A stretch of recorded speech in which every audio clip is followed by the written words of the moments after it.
So this past weekend, the Buffalo DSA did a really cool event, Coffee with Comrades, on either Saturday or Sunday at coffee shops all across the city and the suburbs and some of the Southtown rural areas outside of it. DSA members went to a local coffee shop just to meet each other and hang out. See, the Buffalo DSA is headquartered in the city of Buffalo itself, but it's got members as far out as Chautauqua County.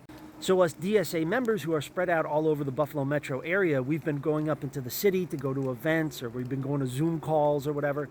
And we might be meeting people up in the city that are actually our neighbors in real life, and we wouldn't even know it. So this Coffee with Comrades thing, everybody got to meet their neighbors who are also DSA members that they might not have realized were their neighbors this whole time. So I went to the one in Little Old Hamburg, New York, which is probably like half hour away from my house.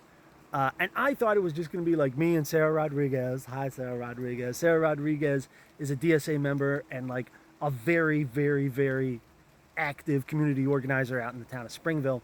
I kind of thought it was like just going to be her and I, but that's okay because I had stuff I wanted to talk to her about.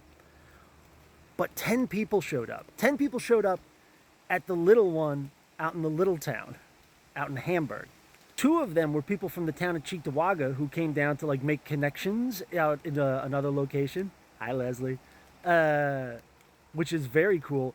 And one of them was a kid who was 17 years old, who goes to Hamburg High School, who brought his mom.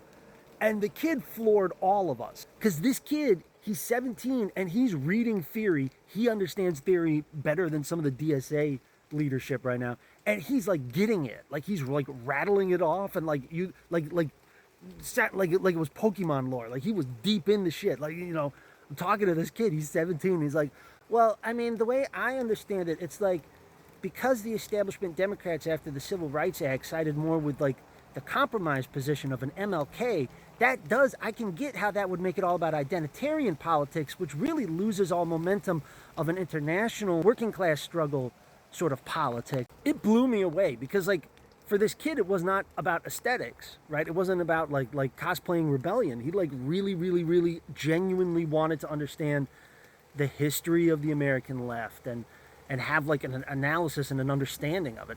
I started going to DSA events back in 2025, but I never became a member until this past January. And I am kind of treating it more like a social club, almost like being like a Freemason or the Knights of Columbus or whatever.